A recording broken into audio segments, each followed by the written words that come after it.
boa noite. Depois dessa emocionante abertura, né, vamos então para a conferência da noite tão esperada. Né? E sem mais, né, delongas, vamos passar, né, convidando, né, para a conferência de abertura, os desafios da política de educação frente ao ataque aos direitos e desdobramentos para o serviço social, professor, né, Roberto Ler, titular, né, professor da Faculdade de Educação, seja bem-vindo. Prazer. Atualmente, magnífico reitor da Universidade Federal do Rio de Janeiro. Também, né, foi presidente da seção sindical dos docentes da Universidade Federal do Rio de Janeiro, do ano de 97 a 99, e entre 2000 e 2002, presidente do ANDES, Sindicato Nacional dos Docentes das Instituições de Ensino Superior. Em 2014, recebeu a medalha Pedro Ernesto como homenagem ao seu trabalho como educador. Tem uma vasta publicação no campo do pensamento social crítico, contribuindo com a luta pela defesa do ensino público, gratuito, laico e socialmente referenciado. Seja muito bem-vindo, professor. Chamamos agora querida professora aí, Regina Lima, Kátia Lima, Regina.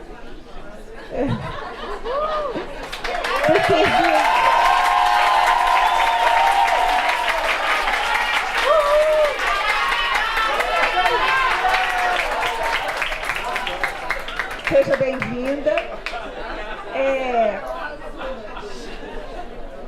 Assistente social, né? Mestre em Serviço Social pela Universidade do Rio de Janeiro, doutorado em Educação pela Universidade Federal Fluminense, professora associada, né, da Escola de Serviço Social e do Programa de Pós-Graduação em Serviço Social e Desenvolvimento Regional da Universidade Federal Fluminense, né, da casa, né, professora? E com experiência também, né, no debate, na discussão, em pesquisa na área de educação e também, né, com vasta publicação. Então, nós vamos ter nessa exposição 30 minutos, tá, para cada um. Sim. Por quanto tempo você precisa para avisar para 10 minutos? Melhor. Tá. Então, olha, nós temos 30 minutos para a exposição de cada um e depois a gente abre para o debate, ok? Então, primeiro... Roberto. Ok, passo então para o professor Roberto.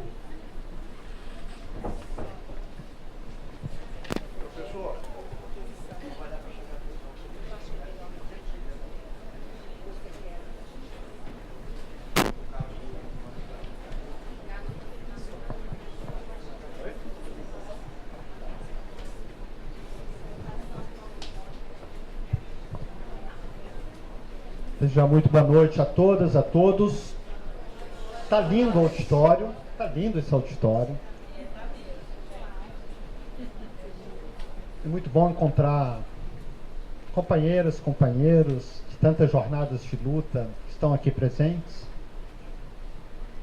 E particularmente feliz por estarmos num evento acadêmico do campo de serviço social crítico, referenciado nas diretrizes curriculares de serviço social.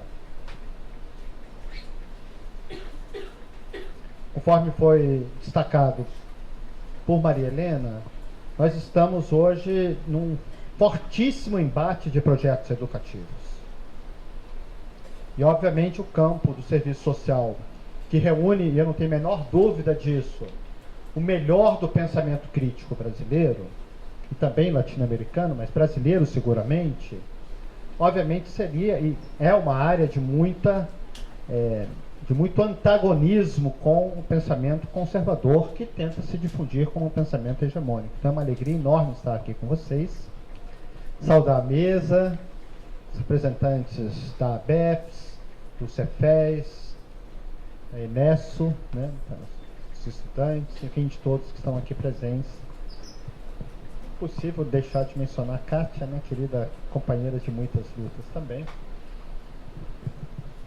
E eu vou tentar fazer algumas pontuações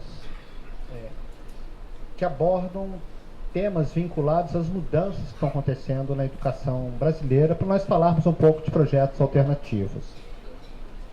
Se nós queremos discutir temas relacionados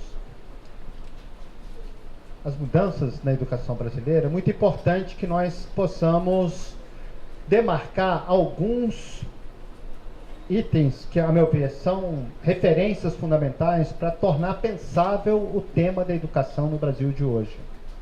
E, particularmente, para que nós possamos dimensionar a tarefa que o Serviço Social está colocando aqui nesta noite, neste evento, que é a importância estratégica de construirmos um projeto de educação classista na perspectiva dos trabalhadores.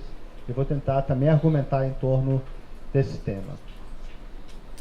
Um primeiro ponto que vocês estão, obviamente, já muito familiarizados com essa discussão, é a necessidade de trabalharmos sempre a perspectiva de que os setores dominantes atuam ativamente na educação,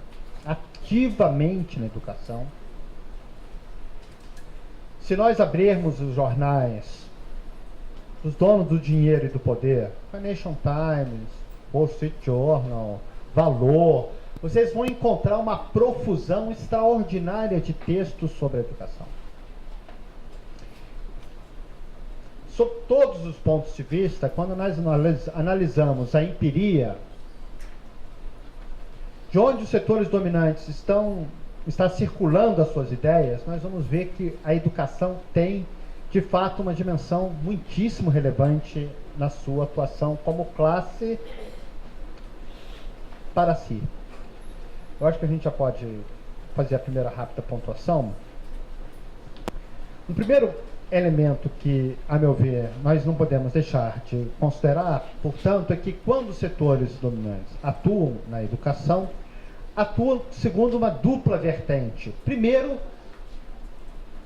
tal como mostrou um dos mais brilhantes pensadores conservadores que constituíram a sociologia, né?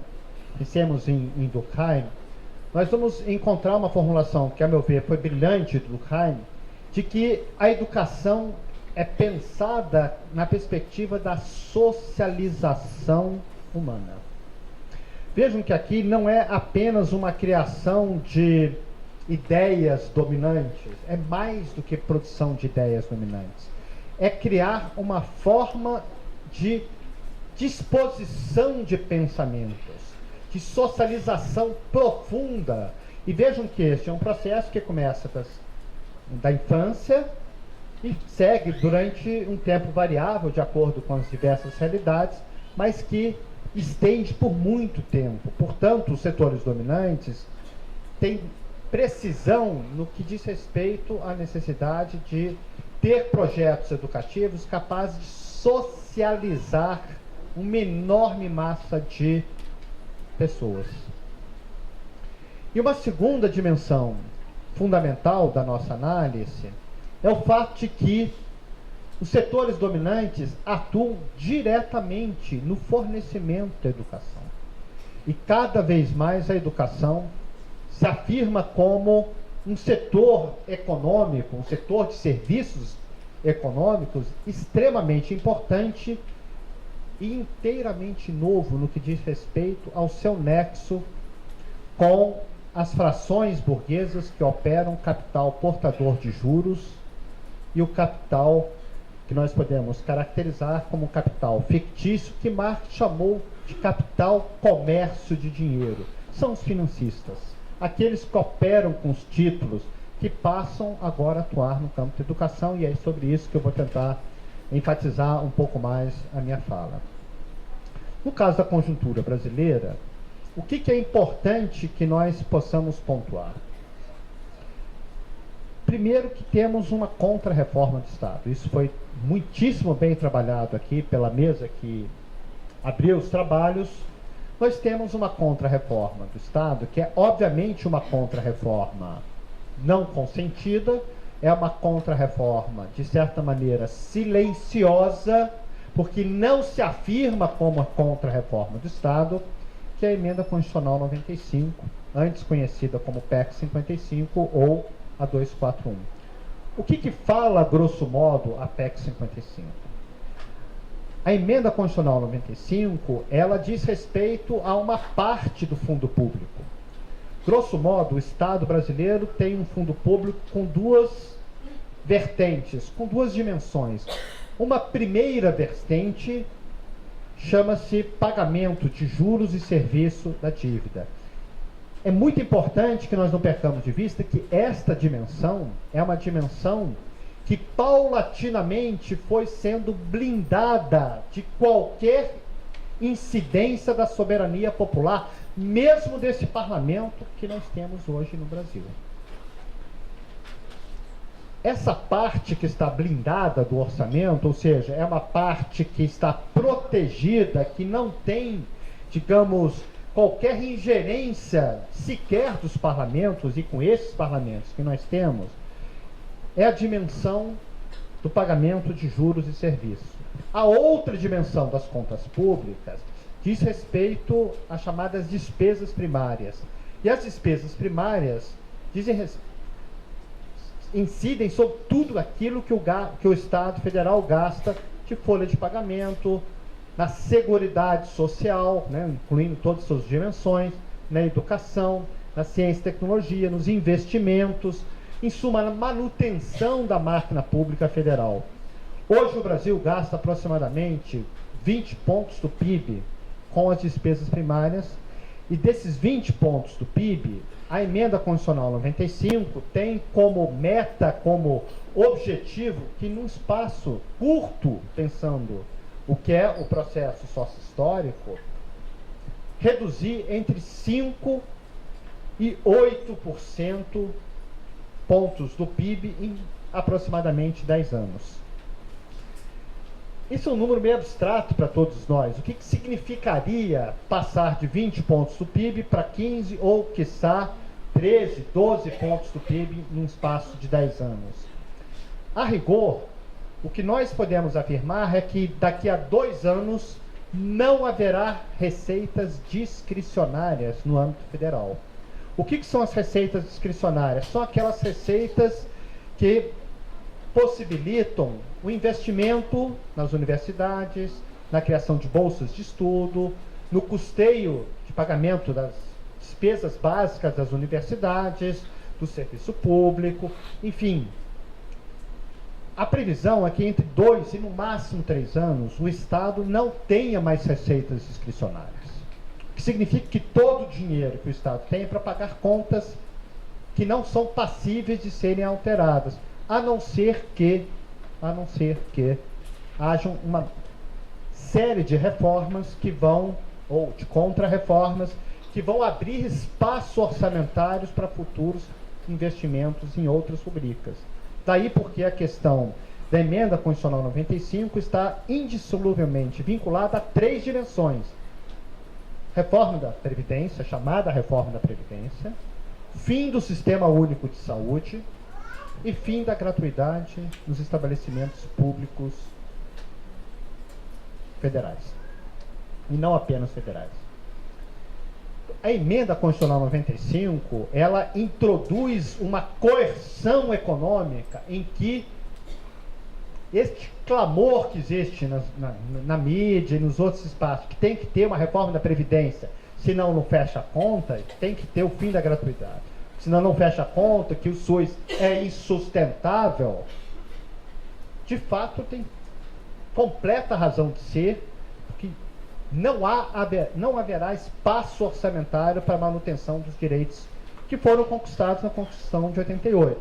Portanto, nós temos uma situação em que a coerção econômica empurra, induz, conduz as contrarreformas com uma ferocidade que nós não conhecíamos, pelo menos desde a ditadura empresarial militar.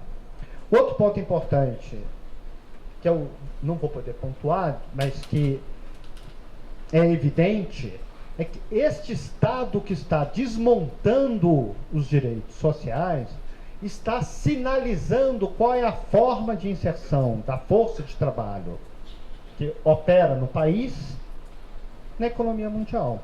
Nós sabemos que aproximadamente 75% do trabalho mundial é trabalho precário ou de contratos temporários. O que a reforma trabalhista faz? Harmoniza o trabalho formal com o trabalho informal precário. Então, é uma contra-reforma no sentido estrito da palavra, no lugar de converter o trabalho precário em trabalho regulado, a contra-reforma da Previdência faz a via oposta, ou seja, ela transforma o trabalho regulado em um trabalho flexível e precarizado. E, finalmente, o que é muitíssimo importante nós sublinharmos, no caso brasileiro, que é a mudança no perfil econômico do país. Essas mudanças econômicas que estão acontecendo são extremamente graves para todos nós, porque, de fato, vão desconstituindo todas as cadeias produtivas que têm maior complexidade, o que significa dizer que todos os lugares onde postos de trabalho de maior sofisticação poderiam estar empregados dentro do sistema capitalista não estarão mais, porque essas cadeias produtivas estão sendo desconstituídas. E o exemplo mais dramático disso se dá hoje na cadeia produtiva de petróleo e gás, com o fim do conteúdo local, ou pelo menos a relativização do conteúdo local, que, com os leilões que estão acontecendo de áreas do pré-sal, produz uma desnacionalização sem precedentes dessa riqueza que o país tem, enfim, desse patrimônio que o país tem. Podemos discutir os modelos de organização e distribuição de energia, mas indubitavelmente é um patrimônio que o povo brasileiro possui e que está sendo reorganizado a partir de outro tipo de inserção do país na economia mundial e particularmente no desmonte desses encadeamentos produtivos vinculados à cadeia de petróleo. Eu não vou poder falar das mudanças, enfim, do capitalismo dependente, no caso do campo, da situação grave no campo, das expropriações, isso também já foi abordado aqui, podemos seguir. Também vou ter que passar muito rapidamente, não vou falar sobre isso. Carga tributária, vocês conhecem também muito bem qual é a situação brasileira, quer dizer, o fato da nossa carga tributária estar incidida sobre consumo, essencialmente, golpeia duramente os trabalhadores mais explorados e expropriados. Grosso modo, alguém que ganha 2 salários mínimos gasta praticamente 1 salário mínimo por mês com tributos, quando consome água, café, ônibus, energia, gás, as despesas elementares da vida, enfim, tudo tem impostos fortíssimos. E, sobretudo, nós não temos incidência de imposto sobre renda e propriedade. Vocês conhecem bem esse tema, podemos seguir isto. Aqui também não precisa, o percentual já foi passado, mas eu gostaria de mostrar esse quadro. O que está acontecendo com a educação? Com o fornecimento da educação? O primeiro ponto mais importante que nós temos que tentar estudar e sistematizar esses estudos é de que não falamos mais numa privatização como era até a década de 90 ou até a primeira metade da primeira década dos anos 2000. A partir de 2008, algo novo começou a acontecer. E o que está acontecendo a partir de 2008 é extremamente grave, porque é um processo de concentração de empresas sob dominância financeira.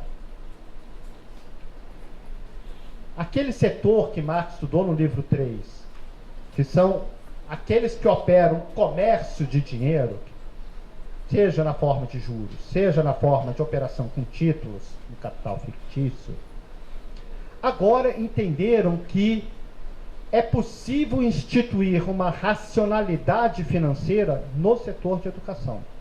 O que significa isso de novo? Porque a rotação do capital é completamente distinta de um investimento bancário tradicional. Um fundo de investimento, eu não vou ter tempo aqui de aprofundar isso, mas o conceito de fundo é diferente da forma de organização dos bancos. O banco pode ser dono de fundos, pode operar fundos, mas o fundo tem uma característica específica, que ele é ser um espaço em que diversos investidores colocam recursos com o objetivo de assegurar que aquele dinheiro vire um delinha, como Marx fala, né, um dinheiro com algo mais, que se dê puramente dentro de um circuito de operação financeira. O investidor do fundo não quer saber se esse delinha foi possível com educação, com a fusão de salsichas ou estragando as cervejas brasileiras e mundiais com grandes grupos econômicos da área de bebidas. Não importa. O que importa para o investidor é o delinha. E, portanto, isto requer uma rotatividade muito grande de lucros. E isso vai chegar ao campo da educação. Então, aqui vocês têm um quadro importante de fusões que foram acontecendo e aquisições. O número não é muito impressionante, mas imaginem que aqui, 2014, 2015, nós temos fusões como a aquisição da Croton com a Anhanguera, juntando centenas de instituições e formando a maior organização educacional do mundo. Nós temos 63 universidades federais com 1.050.000, 1.080.000 talvez chegamos agora a 1.100.000 estudantes. A Croton em Anhanguera tem 1.300.000 e tantos mil estudantes. Um grupo, hoje tem mais estudantes do que todas as universidades federais juntas. É sobre esta realidade que estamos falando. Podemos seguir. Observe que quem adquire essas empresas são fundamentalmente grupos de fundos de investimento chamados de private equity, que são fundos especializados em fazer aquisições de empresas que são muito rentáveis e de baixo risco. E observe que aqui quase todos esses fundos, mesmo os que são, entre aspas, localizados no Brasil, a origem do capital frequentemente é de fora. Então, nós temos hoje uma completa internacionalização do capital no setor de educação. Podemos seguir para não estourar o tempo. E tudo isto só ocorre por conta do fundo público. Lenin estudou no seu maravilhoso trabalho sobre o imperialismo, como que essa nova realidade que ele conceituou a partir de Rio Verde como imperialismo, observando que o que impulsiona o imperialismo é o Estado. E no caso brasileiro, nós vamos ver que o próprio FIES é parte do setor financeiro, porque o FIES opera com títulos da dívida, ele não opera diretamente com dinheiro, ele opera com fundos de títulos de dívidas emitidos pelo Tesouro Nacional. Quer dizer, então nós temos aqui o recurso do FIES como um recurso operado por meio de uma lógica financeira. Nós temos 2 milhões de novos financiamentos entre 2010 e 2015, e observem que nós vamos ter apenas 189.099. Em 2015 nós já tínhamos 1.860.000 contratos, sem qualquer tipo de regulação. E o que é fundamental é que o próprio setor educacional opera a força de trabalho necessária para mover essa máquina. Eles próprios formam a força de trabalho, que tem agora um enorme excedente para operar essa máquina. Podemos seguir. O Estado opera não apenas por meio de aporte de recursos, mas pela criação de um mercado. Veja que isso aqui é todos pela educação. Isso aqui são as novas matrículas em relação ao total de matrículas. Então, as novas matrículas na rede pública, mesmo no período de expansão que foi do programa do ProUni, nós vamos ver que, mesmo com a expansão, relativamente, o tempo está... eu olhei o tempo, falei que o tempo está caindo. O tempo está caindo mesmo. O número de matrículas públicas é decrescente. O número relativo de matrículas públicas é decrescente. Pode pular também. Aqui que eu acho que é o ponto talvez mais importante para a gente fazer essa reflexão. O governo federal paga as instituições financeiras por meio de títulos da dívida. Esses títulos, originalmente, deveriam voltar para o Estado quando a empresa paga os impostos, todos os tributos que o Estado recolhe. Então, a empresa oferta matrículas vagas e o Estado paga para que ela atenda esse contingente de estudantes, paga com títulos da dívida. E a empresa, por sua vez, consegue quitar os seus impostos, seguridade social, etc., dos seus trabalhadores com esses títulos. Mas era necessário permitir que as empresas pegassem dinheiro em espécie, não só o título. E isto se chama Programa Universidade para Todos. O que fez o ProUni? O ProUni isentou as empresas educacionais de tributos. Agora eles têm títulos para pagar tributos, mas não tem mais tributos praticamente nenhum para serem pagos. Como é que elas resolvem então? E como é que se resolve esse impasse? O Estado então compra o título que a empresa educacional tem excedente, pagando juros da lógica financeira para a empresa.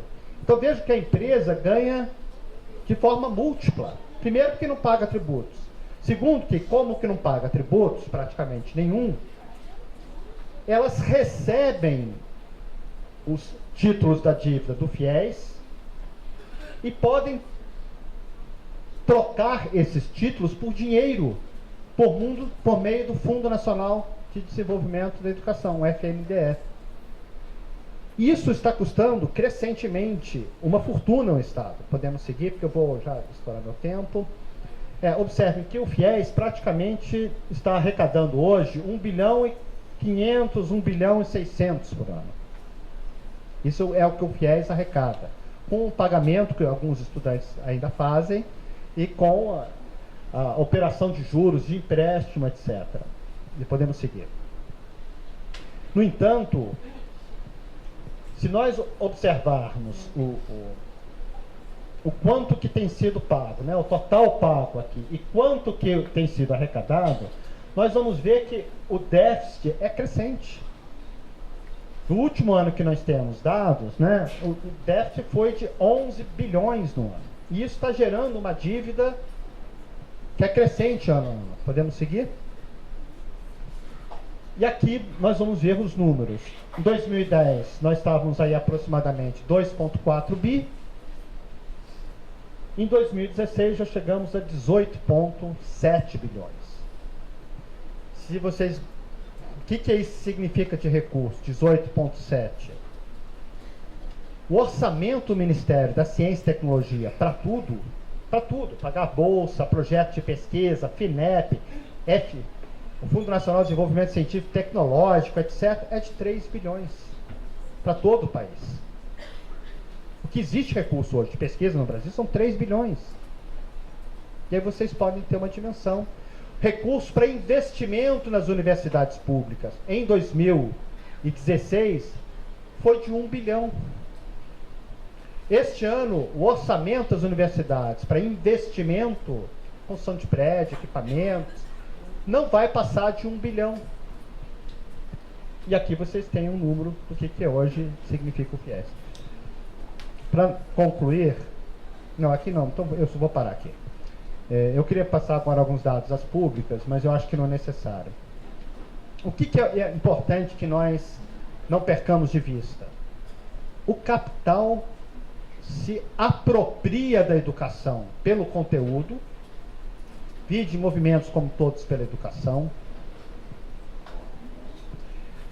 mas ao mesmo tempo o capital está se apropriando da educação pelo controle direto do fornecimento da educação. E aqui vejam, não estamos mais falando de empresários, nós estamos falando de investidores de fundos financeiros, que ao mesmo tempo trabalham, e isso não é uma metáfora, estão fazendo fusão de produtos Sadia Perdigão, fazem fusão das cervejas Embev e fazem investimentos na área de educação.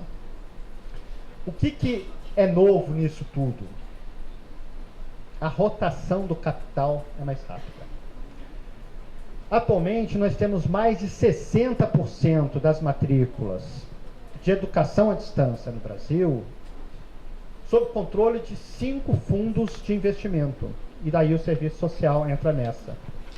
5 fundos possuem 60% das matrículas. E atualmente nós podemos dizer que 12 grupos, 12 fundos que operam a área de educação têm aproximadamente 55% das matrículas da educação superior no Brasil. Então, é uma lógica nova que opera com a racionalidade do capital portador de juros, do capital fictício, do capital comércio de dinheiro. Agora, para nós estudarmos a educação, temos que voltar a ler o livro 3 do Capital. O que isto tem a ver com o tema que nós estamos discutindo? O Capital tem um projeto em síntese para a educação. O Capital tem um projeto sintético, que nós podemos dizer em uma palavra: formar capital humano. Todas as famílias de direita ou de esquerda, ou famílias que não estão acompanhando muito esse debate, enfim, conceitual, desejam que seus filhos tenham condições dignas de venda da sua força de trabalho. O que nós temos, trabalhadores? A nossa força de trabalho. O que nós podemos querer para os nossos filhos de melhor? Filhos, afilhados, seja o que for, tá? Filhos no sentido abstrato aqui em geral. Queremos que eles sejam força de trabalho valorizada, respeitada e que possam ter satisfação na vida laboral. Então, a ideia do capital humano toca profundamente todos os seres humanos. A pergunta que nós temos que fazer é: o que a educação socialista pode projetar de virtuoso e que leve as pessoas a se apaixonarem pela ideia de que um projeto classista, socialista de educação é muito mais virtuoso para os seus filhos, para gerações jovens. E nós temos momentos sublimes na história. Pensemos na Comuna de Paris, pensemos na Revolução Russa nos seus primeiros anos, pensemos nas experiências de educação popular feitas em diversos espaços, em movimentos na América Latina,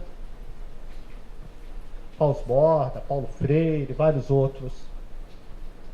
Nós temos uma reflexão extraordinária sobre a educação e a cultura feita no processo de descolonização da África e da Ásia. Pensemos em Amílcar Cabral, Agostinho Neto, tantos outros. Em suma, a educação, que Marx chama de omnilateral, a educação integral, ela tem uma pujança e uma força extraordinária. Porque nós, inclusive, podemos dialogar com as famílias de que um jovem que tem uma formação omnilateral e vive numa sociedade capitalista terá muito melhores condições de estar no mundo do trabalho de forma mais integral, mais plena, crítica e criadora. A pergunta que nós temos que nos fazer, eu vou concluir com isto, é se conseguiremos, num espaço curto de tempo, fazer sínteses. Todos pela educação, que é o que reúne, né, o bloco de poder, usando a expressão do Paul Lansas, possui uma política para a educação em que eles focam 10 grandes pontos. 10 grandes pontos. A pergunta que nós temos que fazer é: nós temos os 10 pontos de uma pedagogia socialista? Eu acredito que sim. Mas isso requer formas de organização e de diálogo e de interação com os trabalhadores, as trabalhadoras, de novo tipo. Sobretudo, exercitando aquilo que Florestan Fernandes sempre enfatizava, a necessidade de que os militantes socialistas que estão fazendo as lutas sejam fundamentalmente pedagogos socialistas. Que nós temos que constituir como uma segunda natureza, não apenas uma projeção de educação para o socialismo, mas, como também diz Florestan Fernandes, no socialismo, ou seja, no presente. Nós não podemos projetar isso para o futuro, porque não tem etapas, como se pensava nos anos 50. Primeiro fazemos a Revolução Democrática Nacional e depois faremos a Revolução Socialista. Eu creio que a análise que Florestan nos traz mostra que é uma incompreensão incorreta do que significa hoje o bloco de poder e, sobretudo, o que foram as revoluções burguesas no Brasil. Então, acho que nós temos um desafio que é emocionante, que é fascinante, apaixonante, de estarmos desafiados a fazer essas sínteses e, sobretudo, a desenvolvermos uma forma de pedagogia que seja própria de um ethos socialista. E esse é um desafio para o século XXI. Esse é um desafio que nós temos que começarmos a fazer desde já. De fato, o capital não apenas tem a sua pedagogia que chega ao chão da escola, mas tem meios materiais para isso. Tem as cartilhas que vão chegar a 50 milhões de crianças. Cartilhas feitas por corporações. E tem agora a pujança de um capital financeiro que opera o fornecimento. Inclusive ameaçando setores que hoje são referências no pensamento crítico em diversas áreas, na educação, no serviço social, né? Pensemos na administração, no direito, enfim, diversas outras áreas estão sendo engolfadas, enfim, por essa expansão do capital. Portanto, temos aqui no serviço social seguramente essa pujança crítica para avançarmos na formulação, e eu acho brilhante que nós tenhamos destacado esta tarefa, porque, a meu ver, é a tarefa colocada hoje para a conjuntura brasileira na luta de classes atual. Acho que seria isso.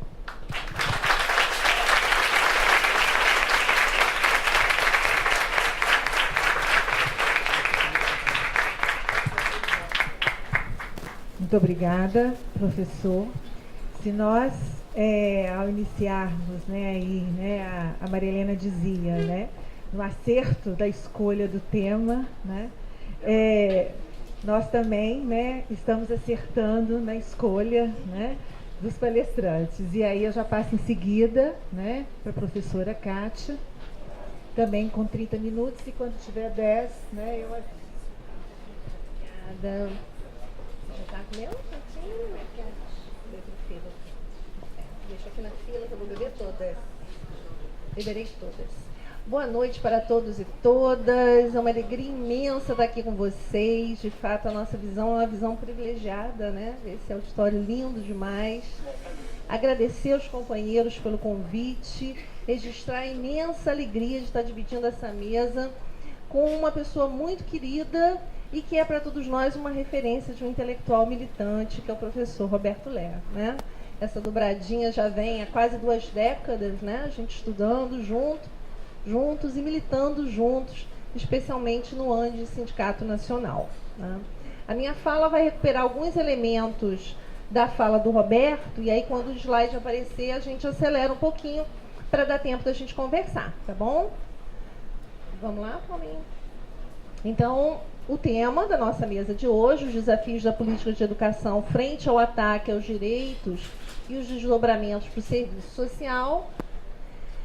Primeiro registro importantíssimo, eu estou aqui falando diante de vocês, mas tudo que eu for falar, na realidade, é fruto de um trabalho coletivo, tá? Eu acho que esse registro é fundamental. Fruto dos estudos e das pesquisas que nós realizamos no GEPS, que é um grupo vinculado à Escola de Serviço Social da UF, que articula professores, mestrandos, doutorandos, graduandos do Serviço Social, da Educação, da UF, da UERJ, da UFRJ, UFES, UFOP, enfim, né? Temos vários companheiros, é um grupo imenso, não tem a menor possibilidade de destacar todos os componentes, mas é fruto de uma construção coletiva do conhecimento. E nessa conjuntura, essa reflexão nos parece, né, uma reflexão fundamental. O que articula todos nós? O desejo de pesquisar, de estudar juntos os rumos da educação superior, dialogando com a tradição marxista e dialogando especialmente com esse querido, que é o professor Florestan Fernandes, que o Roberto já fez referência, né? Nessa imagem linda, criada pela Keiko, tá lá, companheira querida, a professora Priscila Keiko, também pesquisadora do GEPS, né?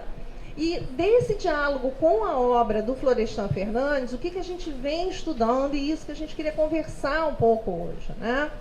Conversando sobre o desenvolvimento do capitalismo no Brasil e procurando entender a natureza da burguesia brasileira.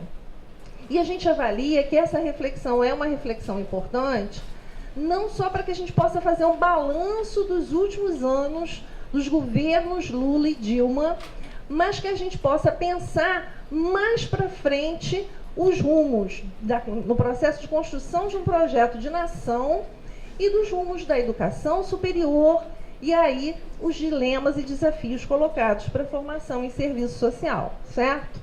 Então, entender a natureza da burguesia brasileira pressupõe compreender a relação que essa burguesia estabelece historicamente com o imperialismo, como o Roberto fez referência, e com os setores mais arcaicos desse país, os senhores rurais, e essa reflexão não é uma marca de uma compreensão do desenvolvimento do capitalismo no passado, certo? Ele é um elemento estruturante, como fazia referência o Florestan, né? E não apenas dinâmico, não é uma análise de conjuntura apenas, mas é a compreensão de como esse elemento constitutivo da inserção capitalista dependente do Brasil na economia mundial nos coloca um conjunto de reflexões. Qual educação, qual universidade, de que a gente está falando, né? Então, a recuperação dessas reflexões do Florestan, na nossa avaliação, tem ajudado a iluminar um pouco esse caminho. Então, primeiro destaque, a gente estruturou essa apresentação nesses 3 eixos, breves elementos de análise de conjuntura, a política de educação superior no governo fora Temer, e dilemas e desafios para a formação profissional em serviço social, certo? Um elemento importante da reflexão do Florestan, que tem nos ajudado a pensar os rumos da educação brasileira e a construção de um projeto de nação. A compreensão do processo de revolução burguesa, que Roberto fez referência, da constituição do capitalismo no Brasil, mas também das ações que constituem a contra-revolução burguesa na atualidade. Então, o que o Florestan faz? Ele recupera um elemento teórico muito caro à tradição marxista, que é o conceito de contra-revolução burguesa, na nossa avaliação, ampliando esse conceito e mostrando como a burguesia vai conduzindo um conjunto de ações no sentido de enfrentamento das crises cíclicas do capitalismo, de reafirmação do seu projeto de sociabilidade e de controle, de freio do processo de organização da classe trabalhadora. E a esse processo contra-revolucionário, Florestan analisou que ele pode se expressar de duas formas. A contra-revolução a quente, que ele vai utilizar nas análises sobre o regime burguês militar, e a contra-revolução a frio. É esse elemento que eu queria que a gente pensasse juntos. Então, o processo de contra-revolução, ele é um processo permanente e prolongado, certo? Ele atravessa essas ações da burguesia para a reafirmação do seu poder de classe. Ele não é um processo historicamente datado, ele atravessa o capitalismo, através dessas ações mais coercitivas ou através de estratégias, observem, estratégias de ampliação da participação política dos trabalhadores, mas dentro do projeto burguês de sociabilidade, certo? Então, essas ações, vamos lá? Essas ações que o Florestan vai identificar como a contra-revolução a frio, vejam só se não é um instrumento analítico interessante para a gente pensar os governos conduzidos pelo PT, os governos Lula e Dilma. Vejam só. O que caracteriza, 3 aspectos caracterizam a contra-revolução preventiva e prolongada a frio. O estabelecimento de um pacto de dominação entre as frações da burguesia em sua dupla face, brasileira e internacional, então recuperando o conceito de imperialismo que o Roberto fez referência. A construção de alianças com a burocracia sindical e partidária da classe trabalhadora, limitar as lutas dos trabalhadores à ação constitucional e parlamentar, estimulando o aburguesamento das suas burocracias sindicais e partidárias. O que a gente está avaliando e que a gente tem se debruçado no GEPs, e não só no GEPs, né? Mas uma disciplina linda que está sendo ofertada na graduação e uma disciplina linda que está sendo ofertada no programa de pós-graduação em Serviço Social e Desenvolvimento Regional, com companheiros de todos os cantos desse estado, né? Então, pensar juntos essa realidade. Esse processo, na nossa avaliação, foi um processo que foi conduzido pela burocracia sindical e partidária do PT, né, nas suas alianças com a CUT, com setores da UNE, setores dos movimentos sociais, e que se expressou no governo Lula, no governo Dilma, e a gente foi elencando.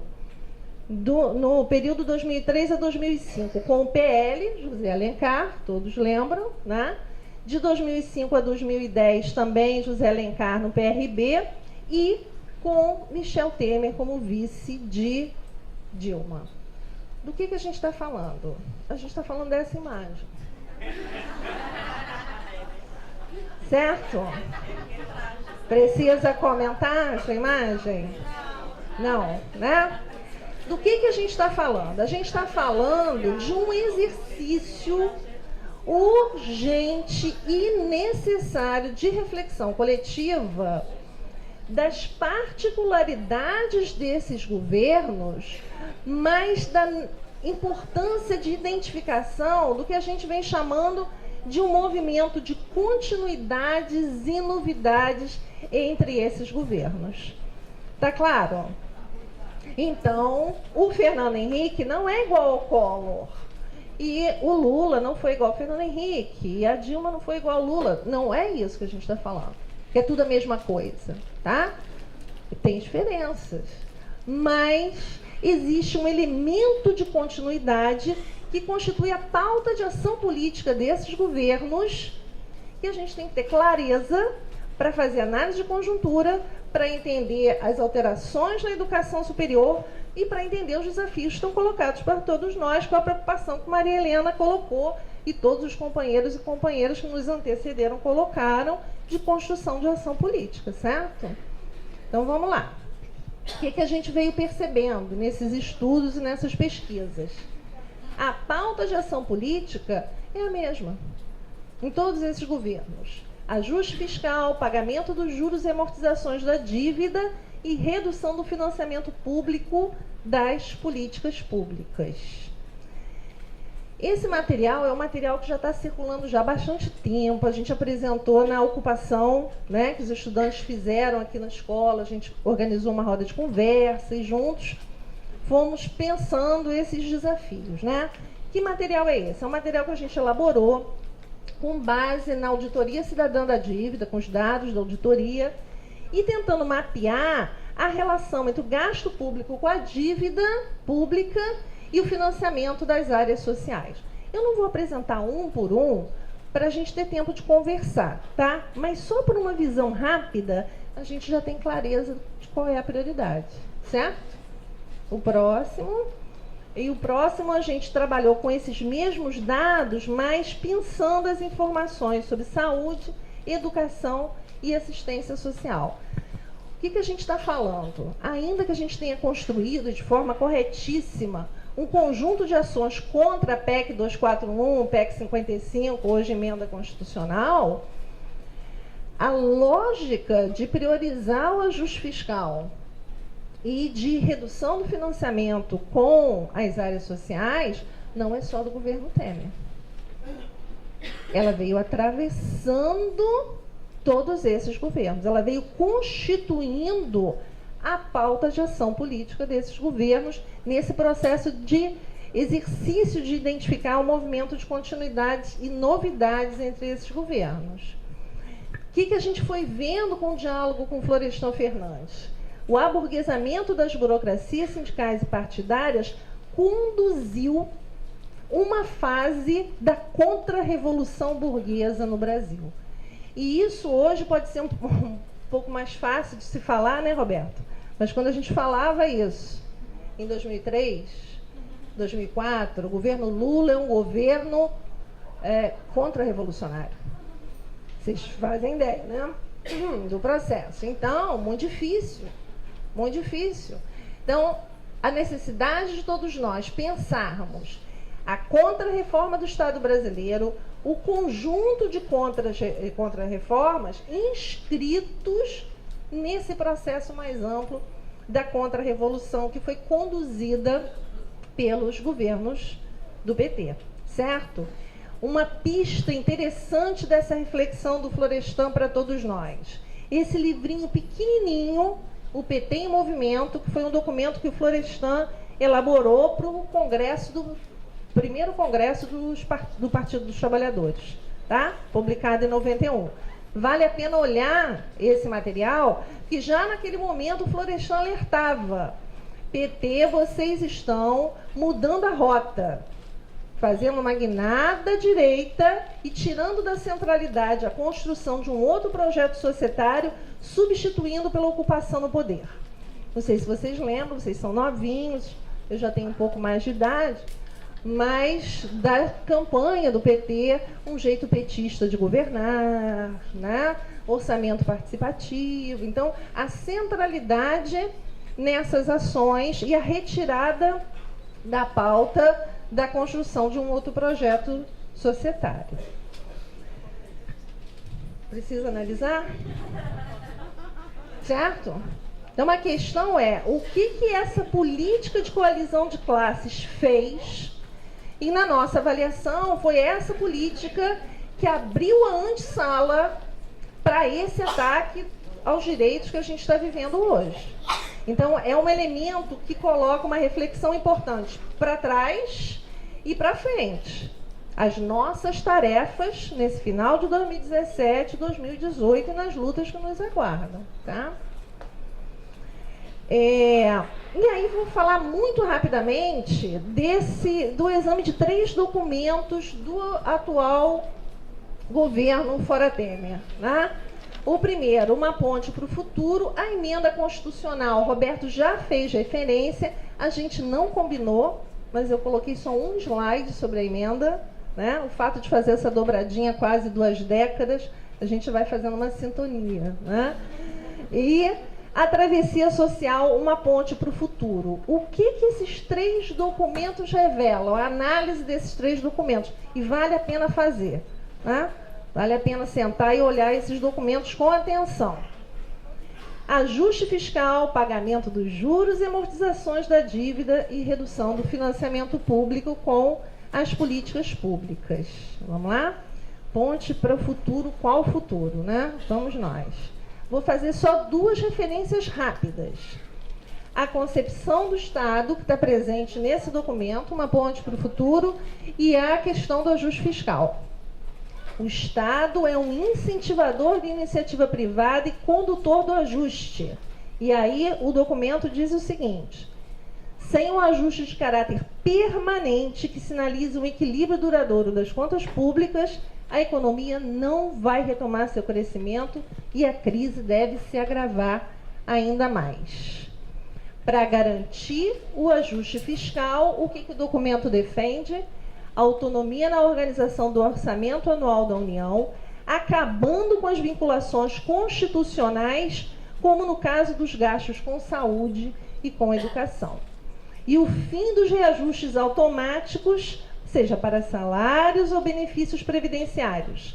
A eliminação da indexação de qualquer benefício ao valor do salário mínimo, defendendo a necessidade de, e aí eles fecham com chave de ouro, ampliar a idade mínima para aposentadoria, de sorte que as pessoas passem mais tempo de suas vidas trabalhando e contribuindo e menos tempo aposentadas.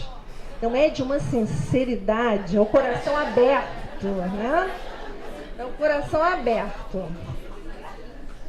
As políticas apresentadas nesse documento se articulam com a emenda constitucional. Roberto já fez referência do significado dessa emenda, as nossas lutas, né? E aí o terceiro documento, a travessia social. Qual é a centralidade para as políticas sociais? Privatização e estabelecimento, aprofundamento de parceria público-privado, tá?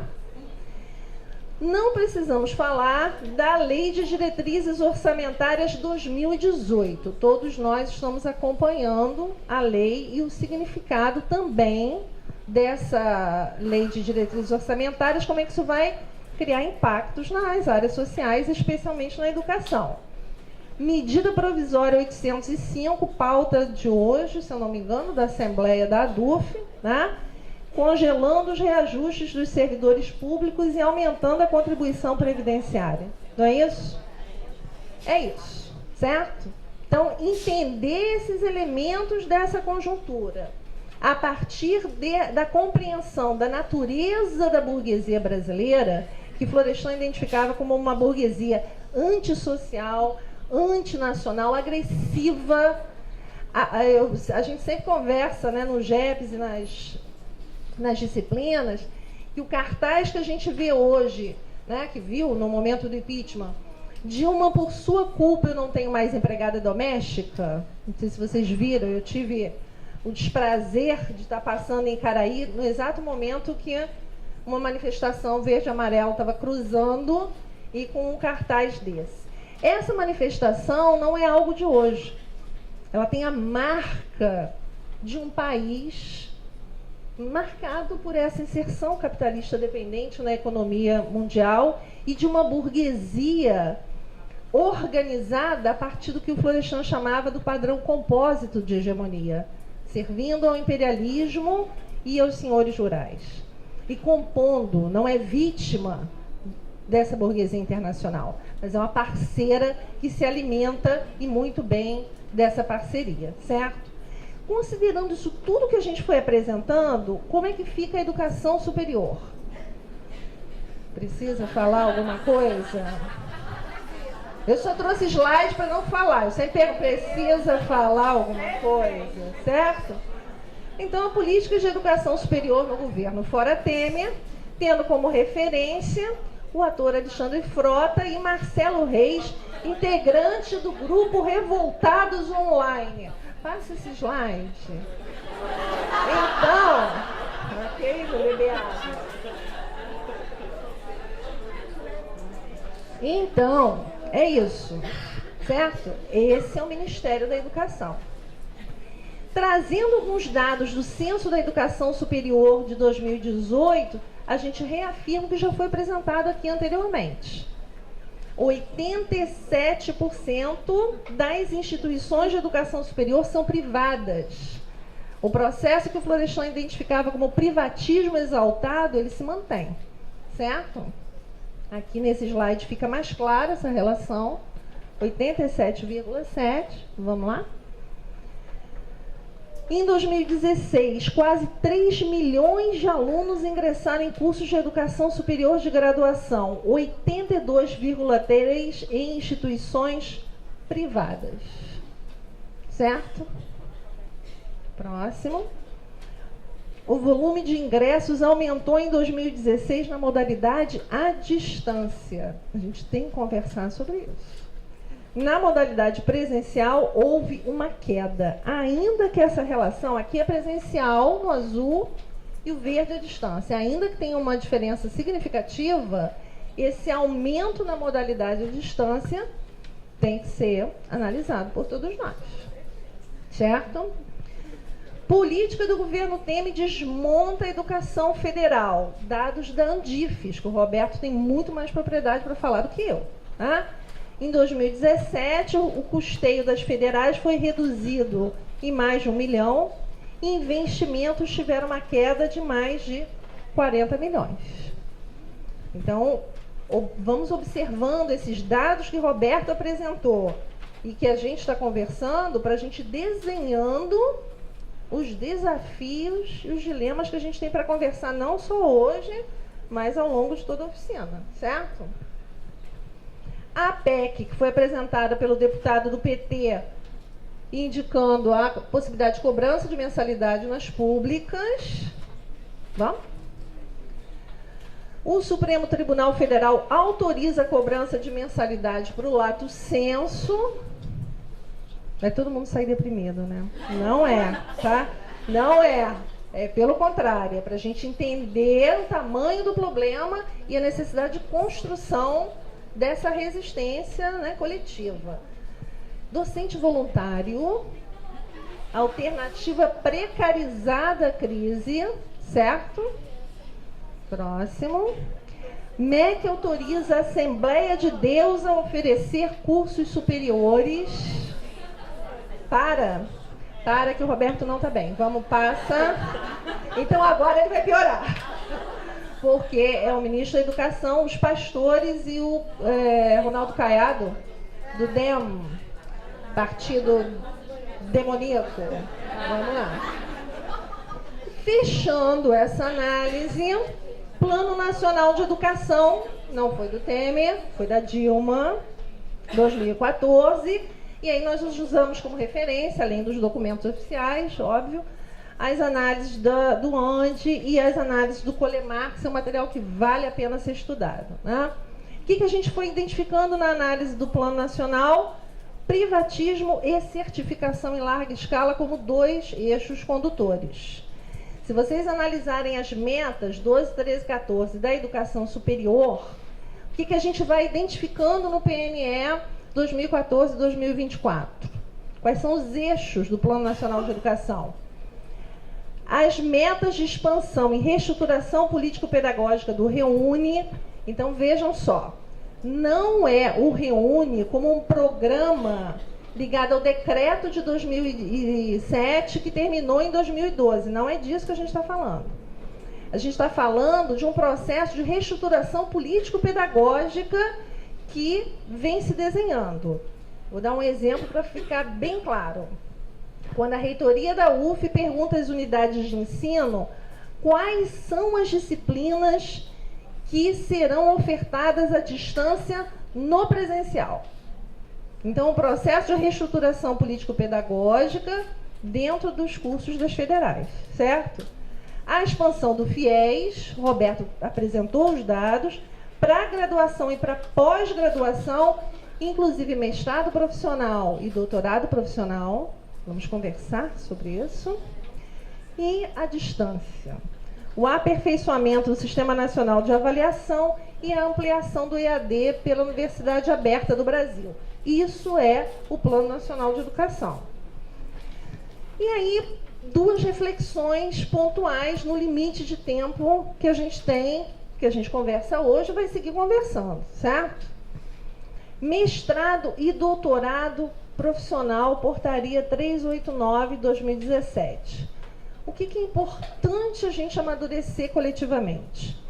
Qual é a natureza, qual é o formato e quais são os objetivos do mestrado profissional? O mestrado profissional tem uma natureza, tem uma intencionalidade nessa construção da diferença entre mestrado profissional e mestrado acadêmico.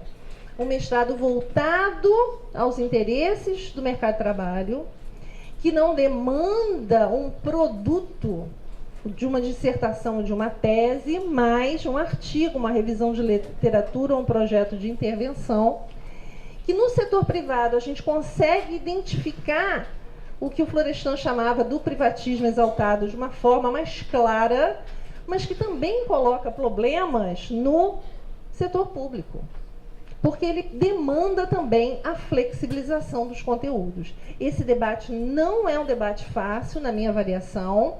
Na área da educação, né, onde eu tive uma breve experiência, esse debate foi um debate difícil, porque a construção era a seguinte: as professoras que estão atuando nas escolas estaduais e municipais, elas não querem seguir a carreira docente do magistério superior. Elas querem um mestrado, mas não para seguir essa carreira. Por que não um mestrado profissional? E o que a gente perguntava era por que não trazer para o mestrado acadêmico? Certo? Então, se o assistente social está na linha de frente de um trabalho, do Tribunal de Justiça, de uma secretaria, e ele demanda o mestrado, se ele quer estudar, se ele quer pesquisar, por que não o mestrado acadêmico? Certo? Por que a defesa do mestrado profissional? Eu acredito que essa defesa não tenha aparecido ainda no serviço social, mas na área da educação essa discussão apareceu, certo? E acho que a gente vai ter que conversar sobre isso. Qual é a compreensão da natureza, do formato e dos objetivos? Entender como o setor privado vai se apropriar desse processo e o que ele vai significar para os programas de pós-graduação, que a gente estava conversando, eu e Roberto, ali nos bastidores, a médio e longo prazo, é uma reflexão que a gente vai ter que se colocar, tá? E uma outra reflexão que me parece importante, a política de avaliação da graduação e da pós-graduação. Como pensar na defesa do nosso projeto de formação profissional, construído historicamente pelas entidades do serviço social, a partir de políticas de avaliação que estão alicerçadas em avaliação de resultados, em ranqueamento de cursos e instituições. Nós temos autonomia político-pedagógica para a elaboração desses critérios de avaliação, tanto para a graduação como para a pós-graduação? Então, a gente vai ter que entrar nesse debate.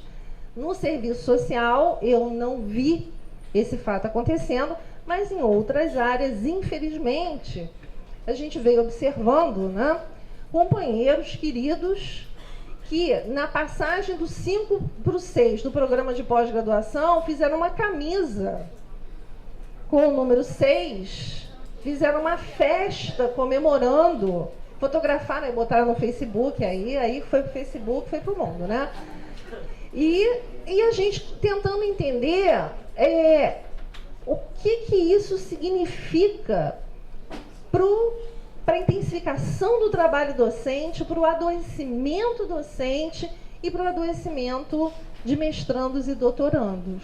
A meta agora é o 7. Custe o que custar. Então, a materialidade da política que vem da CAPES, os programas estão conduzindo internamente essa lógica. Tá claro qual é a preocupação? Então, a ABEPS vem nesse esforço coletivo de pensar estratégias de enfrentamento coletivo a essa situação. Companheiros de outras áreas, né, que comemoram quando um outro programa desce na avaliação. Não é? Certo? Nós vamos ter que conversar sobre isso. Não fez o dever de casa, não publicou. Uma das minhas experiências recentes em outro programa de pós, que não foi aqui na escola, no último colegiado da pós, tinha um PowerPoint com um ranking dos professores. E os que não tinham publicação, destaque em vermelho. Está dando para ter clareza do tamanho do problema? A condução interna é nossa. Nós vamos ter que conversar sobre isso. Como nós construímos estratégias coletivas. O doutorando da USP que cometeu suicídio há 2 semanas? 3 semanas? 3 semanas, certo? Para mim já chega, não foi esse o bilhete que ele escreveu? Para mim já deu. Nós vamos ter que conversar sobre isso, certo? Só provocação. Além dessas, não que a ABEPS não venha conversando, não é isso que eu estou dizendo, tá? Mas que a tarefa é de aprofundar as reflexões e a construção das ações coletivas. Então, além dessas questões mais relacionadas com o mestrado profissional, com a política de avaliação da graduação e da pós-graduação, as tarefas mais amplas que nos aguardam, né? No avanço da unidade, da reorganização da classe trabalhadora, a organização do 3º Encontro Nacional de Educação. Esse material, inclusive, que o GEP está produzindo, é um material que vai ser enviado para o GT de Política Educacional da DUF, para alimentar os debates no GT de Política Educacional do ANDE Sindicato Nacional, certo? Para que a gente tenha um processo de organização desse 3º encontro com um diagnóstico da educação superior brasileira. O fortalecimento da Frente Nacional em Defesa das Instituições Públicas de Ensino e sexta-feira, né? Dia 10 de novembro. E são apenas imagens das lutas que estão sendo travadas, das lutas que nos aguardam e ainda que numa conjuntura, pode seguir, ainda que numa conjuntura bastante difícil, juntos somos fortes e conseguiremos resistir a esse ataque violento que a gente está vivendo. Obrigada.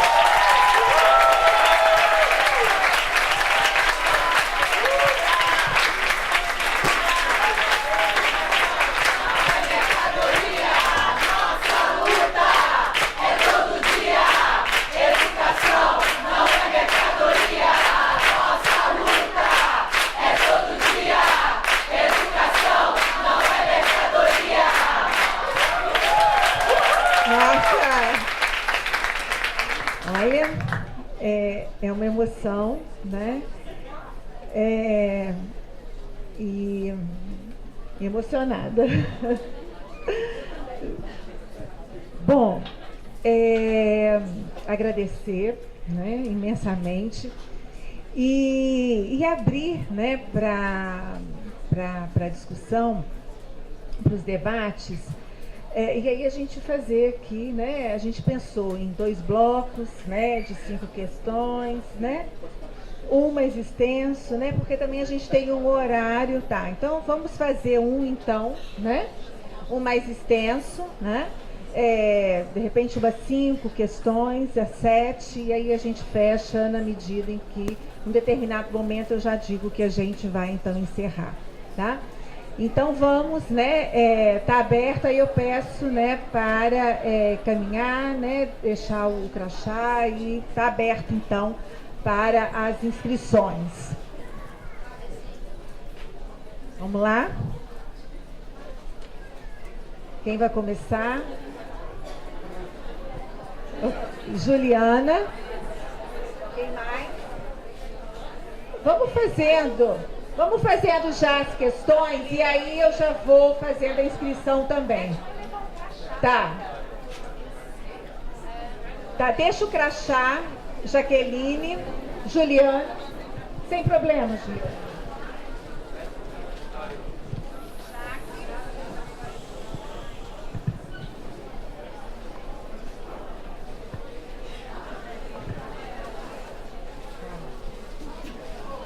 Não, acho que dá.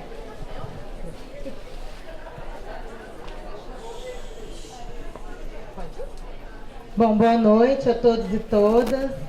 Eu sou Juliana, sou assistente social, professora do Departamento de Serviço Social da UFES. E queria, acho que primeiro, dar os parabéns ao Roberto, à Kátia, pela brilhante contribuição. E os parabéns... Aqui?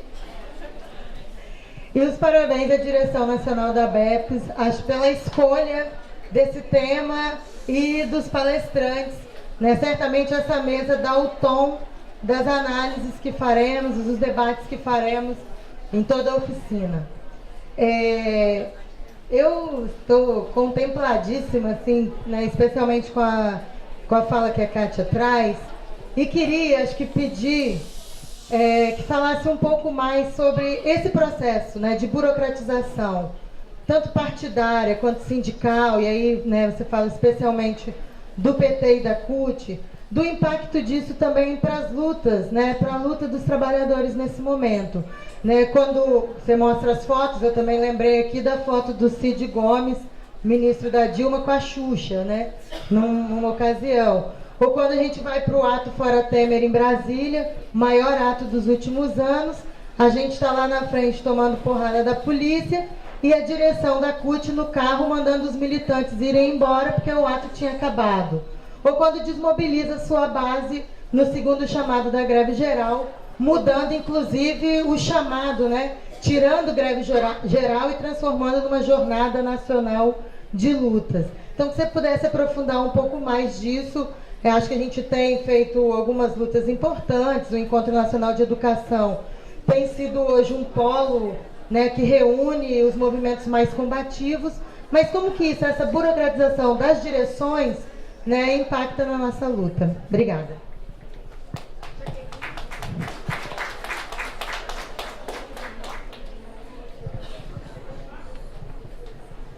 Bom, muito boa noite a todos. Meu nome é Jaqueline, professora aqui da Escola de Serviço Social, da UF. Gostaria de saudar a mesa, professores aqui presentes, Kátia, Roberto, Virgínia, né, todos os companheiros aqui que estão presentes. Roberto, grande companheiro, enorme prazer sempre estar presente na sua companhia, né, sempre contribuindo conosco. Bom, gostaria de ouvir um pouquinho, né, e dialogando um pouco com o Roberto, com a Kátia também, sobre o processo que a gente tem aí em marcha de contra-reforma do ensino médio, né? E, obviamente, as consequências para o ensino superior, né? Um diálogo aí entre essas duas etapas da formação. E aí entendendo a educação básica como etapa fundamental de formação do trabalhador, da juventude, né, dentro dos princípios que foram aí dialogados, né, e muito acumulados pelos trabalhadores em 96, né, e que não foram depois colocados em marcha, né, em pauta nos planos de ação dos governos. E aí, dentro desse processo de contra-reforma, também pensar os limites cada vez mais claros ao processo de formação politécnica e unilateral, né? E aí tentando dialogar com o que o governo tem colocado como um protagonismo da juventude, dos estudantes hoje em definir suas pautas no ensino médio, que, ao meu ver, é um mito, né? Na medida em que existe uma limitação aí maior no leque de escolhas, né? E, na verdade, essa escolha precoce do que os jovens vão fazer no ensino médio, na verdade, limita mais a formação deles do que amplia. Então, gostaria de ouvir um pouco nesse sentido. Também dialogando aí, Roberto falou um pouco, né, que tinha a intenção de falar sobre o campo, né? Não posso deixar de querer também ouvir um pouquinho sobre o que tem de limites hoje também nesse processo de contra-reforma, no campo que tem trazido impactos graves ao processo de formação dos educadores, né, tanto dos educadores como dos trabalhadores rurais, especialmente a política de educação do campo, que é uma conquista, né, dos trabalhadores rurais e que vem sendo atacada, né, de forma aviltante pelos governos. Então, entendendo aí que esse projeto de educação do campo contém o projeto, né, dialoga com o projeto da classe trabalhadora para além da dimensão particular dessa educação. Agradeço a todos. Obrigada, Jaqueline. Mais alguém inscrito? Alguém? Alguma questão? Só um minutinho. Eu vou encerrar na fala dele, tá? As inscrições. Boa noite a todos e todas. Sou Tauã, assistente social. Queria parabenizar a mesa pela brilhante intervenção, especialmente a professora Kátia Lima, né, que após a intervenção do professor, muito boa também, mas consegue dar nome aos bois daquilo tudo que o professor passou antes, na verdade. Eu queria perguntar, que acho que a professora já deve ter, por conta dessa exposição, ter sido taxada diversas vezes de sectária, de autoproclamatória, de tudo que você puder imaginar, né, de ultra-esquerdista e etc. Eu queria que você pontuasse como que a construção de um projeto classista de educação encontra impeditivos diante desses projetos, desses governos, que se dizem dos trabalhadores e que na verdade são uma trava para a luta de classes e que são de fato os governos contra-revolucionários. Não é isso? Porque de fato quando a gente consegue fazer uma denúncia mais contundente para que a gente não incida nas falsas ilusões que a gente já cometeu historicamente, a gente às vezes pensa que esses ataques que são consumados contra a classe trabalhadora, a gente pensa que a classe trabalhadora não está em movimento, que ela não reage. E que não para pensar que, de fato, ela é pressionada para não reagir justamente por essas direções que falam em seu nome e que, na verdade, negociam com a burguesia nas costas e não estão nas costas, assim, da classe trabalhadora. Queria que você pontuasse isso e que, na verdade, a gente pudesse avançar nessa construção independente e fizesse a diferença entre unidade de ação, que isso é um espaço amplo e que todos os setores, todos os partidos que estão contra a reforma da Previdência estão inseridos na luta, estão muito bem-vindos, desde a força sindical até a CUT e setores, e que a gente tem, que a gente não pode assinar embaixo do mesmo programa, e que a gente deve sim manter a independência de classe, coisa que as entidades da nossa categoria conseguiram manter a duras penas e que mesmo assim são taxadas de sectárias, de autoproclamatórias, porque não sucumbe à lógica da conciliação de classes e que mantém a sua independência enquanto categoria. Então eu queria parabenizar mais uma vez a mesa e obrigado. Obrigada. E agora é o Douglas, o último, e as inscrições estão encerradas. E aí, em seguida, né, eu passo, né, para os professores.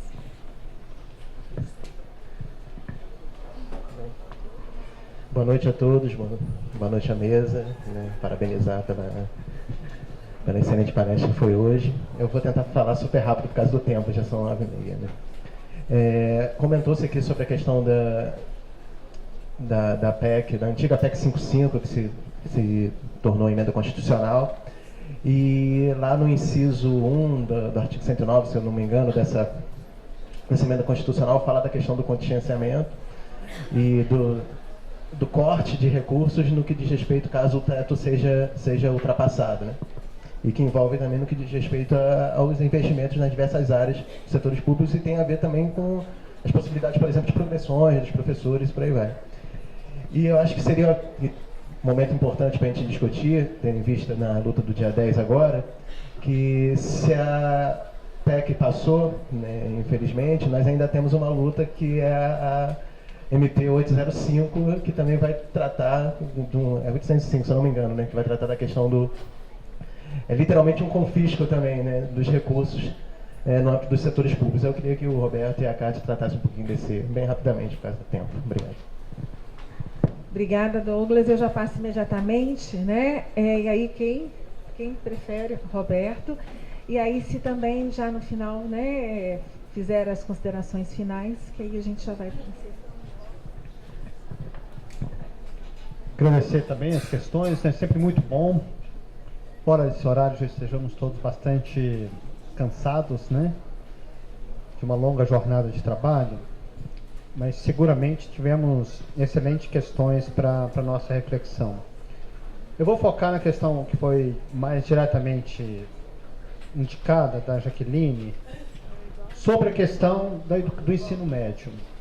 O ensino médio, essencialmente, ele ainda é público. 80 e algo das matrículas, 83, 84% das matrículas do ensino médio ainda são públicas. O que ficou evidente no movimento agora dos fundos, tal como no setor na educação superior, também nós vamos ver um processo paulatino de deslocamento dos fundos de investimento para o ensino médio. Para o ensino médio. A minha hipótese de trabalho é que esta ida dos fundos para o ensino médio tem a ver com, primeiro, com a reforma do ensino médio. Porque a reforma do ensino médio permite uma simplificação da mercadoria educação.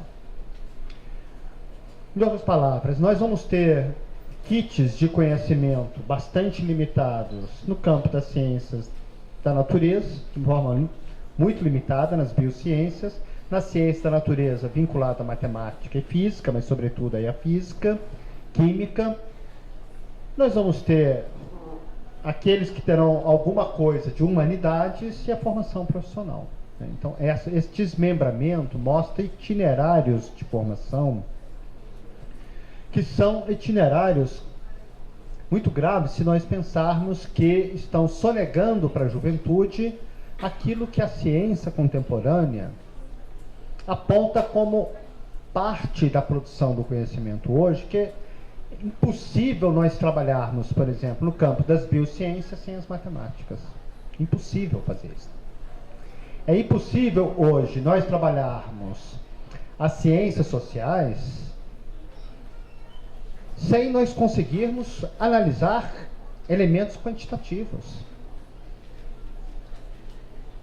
Essa disjunção, por suposto, ela é um empobrecimento enorme da formação e ela colide com qualquer projeto de universidade no sentido próprio da palavra. Ela se harmoniza seguramente com um conceito de educação superior tal como está sendo ofertada pelos grupos financeiros, ou seja, uma educação que é minimalista, especializada em uma determinadas áreas, passa ditas, né, habilidades instrumentais, enfim, de uma forma muito rudimentar. Então, ensino médio e superior estão se harmonizando.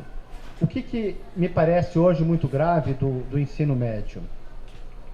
Além dos percursos educacionais serem distintos, e isto é um pressuposto muito grave, temos que lembrar que Antônio Gramsci, quando analisava o sistema de ensino na Itália, ele dizia que um país é tão menos democrático quanto mais tipo de escola possui. Quanto mais tipos de escola um país possui, menos ele é democrático. Por isso que, para o socialismo, a perspectiva é a escola unitária. É a escola que possibilita que todos os que têm um rosto humano desenvolvam a imaginação criadora, a imaginação inventiva. Então é disso que nós estamos falando hoje com a contra-reforma do ensino médio. Vejo com muita preocupação essa movimentação, que é um fenômeno também muito recente, isso vem de 2016 para cá, portanto ainda estamos analisando a empiria disso, é algo muito rápido que está acontecendo, mas muitos fundos estão se deslocando hoje, de fato, para o ensino médio. E eu destacaria, das questões de fundo que foram trabalhadas, a necessidade de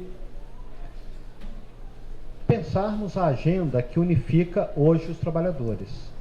E pensar a agenda que unifica os trabalhadores, particularmente no campo da educação, vai exigir de todos nós, primeiro, um exercício complexo, difícil, de aprendermos o que seriam as nervuras centrais de uma pedagogia socialista.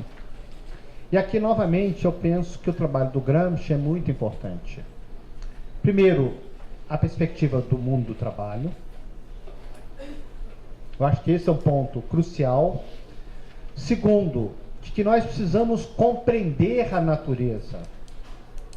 Nós temos que saber interpretar a nossa forma de interação e de metabolismo ou de sociometabolismo com a natureza. Nós precisamos conhecer se de fato, nos próximos anos, nós teremos ou não mudanças climáticas. Se a forma sociometabólica que nós temos hoje com a natureza produz ou não mudanças climáticas globais. Então isso é um imperativo para toda a humanidade. Nós precisamos saber se teremos água nos próximos 40 anos, 50 anos. Os recursos hídricos ainda serão viáveis daqui a 50 anos? Nós precisamos saber interpretar a forma de energia. É um idealismo imaginar uma sociedade socialista que não tenha formas organizadas de produção e distribuição da energia. Nós precisamos pensar que formas de energia nós precisamos. Ou seja, aquelas exortações que estão no trabalho do Marx, que estão na Revolução de 17, que estão na Comuna de Paris, né, que estão na obra do Gramsci, e depois de diversos outros, sobre o que são as nervuras centrais, me parece um ponto crucial hoje da nossa análise. Uma das sínteses que eu penso que são mais fecundas para nós trabalharmos hoje sobre o que é a agenda da educação foi sintetizada pelo Movimento Sem Terra no segundo Encontro Nacional de Educação para a Reforma Agrária, segundo Enera, que, a meu ver, tem uma síntese muitíssimo bem feita das questões da educação colocadas para os trabalhadores no século XXI. É importante também, e nós não vamos fazer esse debate agora, por suposto, mas que nós analisemos o que é o bloco de poder hoje e que mudanças estão acontecendo. Na minha interpretação, o que nós temos vivido no Brasil mais recente expressa um novo padrão de acumulação que tem mudanças qualitativas em relação ao que estava sendo feito antes. Na dialética entre a revolução a frio, a contra-revolução a frio e a contra-revolução a quente, nós podemos trabalhar a hipótese de que estamos entrando num contexto de contra-revolução a quente. A emenda constitucional 95 não é o ajuste fiscal que existia antes. Não é o mesmo ajuste fiscal, é outro ajuste fiscal. É outra escala. Nós estamos falando aqui de escala, ordem de grandeza. A ordem de grandeza é outra. Veja, aqui a ordem de grandeza diz, não tem SUS, não tem como manter o sistema de previdência, não tem como manter a gratuidade. Enfim, é outra racionalidade. É outra forma de estruturação. E isso exige uma reflexão tática e estratégica sobre como nós vamos conduzir esse período duro que nós estamos vivendo, de transformações que estão ocorrendo no processo sociometabólico do capital do planeta em escala mundial. Não é um processo específico do Brasil. Obviamente tem a particularidade, mas não existe, como mostra muito bem Florestan Fernandes, a nação não é uma unidade de análise, não existe um objeto específico chamado o Brasil. Isso não existe. O que existe é a particularidade do Brasil no capitalismo mundial. E é isso que nós temos que investigar. Enfim, então nós temos mudanças que são muito estruturais. Estas sinalizações, né, que Douglas faz referência de retirar reajuste de servidor, de ampliar a contribuição previdenciária, é parte de uma agenda que não é PMDB.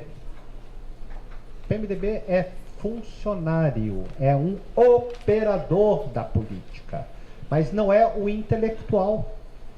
Quem é o intelectual aqui, ou os intelectuais, nós vamos ter que procurar muito mais na Casa das Garças, em diversos outros centros de pensamento que estão elaborando uma agenda que é uma agenda, de fato, que reorganiza o Estado brasileiro e reorganiza o padrão de acumulação em condições que nós não conhecemos ainda.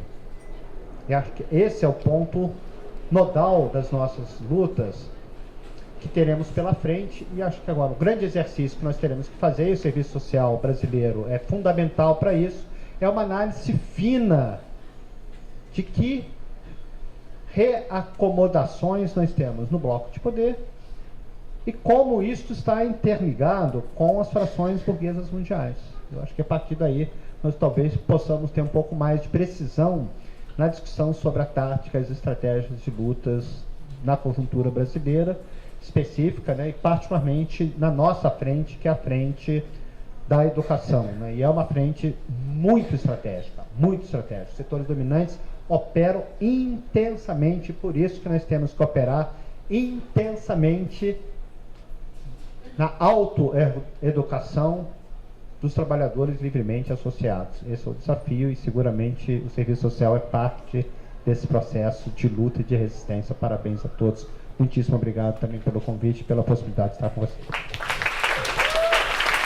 Obrigada. Já passo. Obrigada, querida. Total acordo com a análise que o Roberto apresentou. A gente tem conversado muito sobre isso no GEPS, em que medida a gente não está vivendo agora uma nova face da contra-revolução a quente conduzida pelo governo Temer, né? E nesse movimento mais amplo, que também é uma perspectiva importante da análise do Florestan, de que o processo contra-revolucionário não é em um país, né? É um processo mais amplo que é mundial, né? O que me parece importante pensar, a partir dessa construção, né, de um projeto classista que você coloca, e dos desafios que a gente enfrenta, recuperar uma análise também importante do Florestan, do que ele identificava como a revolução dentro da ordem e a revolução contra a ordem. Então, o que é possível se construir de resistência dentro da ordem burguesa e como esse movimento tem que pavimentar o caminho para ruptura com essa ordem. Porque se a gente constrói uma agenda, e esse era um discurso recorrente nos governos do PT, né? A agenda possível. Se a gente trabalha com esse horizonte da agenda possível, a gente, na realidade, está trabalhando muito mais no sentido desse conjunto de contra-reformas que hoje dá materialidade para a contra-revolução burguesa em curso. Esse processo de burocratização sindical e partidária, né, que a gente veio conversando, ele trouxe, na nossa avaliação também, a gente tem conversado muito sobre isso no GEPS e nas disciplinas, a condução do apassivamento das lutas da classe trabalhadora. Na nossa avaliação, essa foi uma das principais tarefas desses governos, né, do Lula e da Dilma. O apassivamento das lutas. Então, a dificuldade de reorganização da classe trabalhadora hoje passa por essa tarefa importantíssima de reorganização da classe e de construção desse horizonte de uma outra ordem societária, e a tarefa que Roberto sinaliza do papel da educação socialista para a construção dessa sociedade socialista. Com absoluta clareza de que nós não esgotamos absolutamente nada, nós elencamos, destacamos várias reflexões que a gente ainda vai estar aprofundando ao longo desses dias. Eu agradeço imensamente essa oportunidade de a gente estar conversando. As lutas seguem, as reflexões seguem. Uma boa noite para todos nós. Amanhã estaremos todos juntos novamente. Muito obrigada, né, professor, professora. Agradeço a presença de todos. Nós temos, né, uma questão com o horário, né, das 10 horas aqui para encerrar. Fica o convite, né, para amanhã. Nós temos, né, a partir das 8 horas, o Fórum de Supervisão e todos convidados. E só um aviso que amanhã a Liliane, né, vai fazer, coletar a assinatura dos recibos das diárias. Então, de 9 às 12 horas, aonde foi o credenciamento, né, que as pessoas estejam, né, ali, tá? Então, muito obrigado. 8h30, né, o horário. Enfim. Gente, amanhã estamos aqui de novo. Um abraço, né? Isso. 8h30.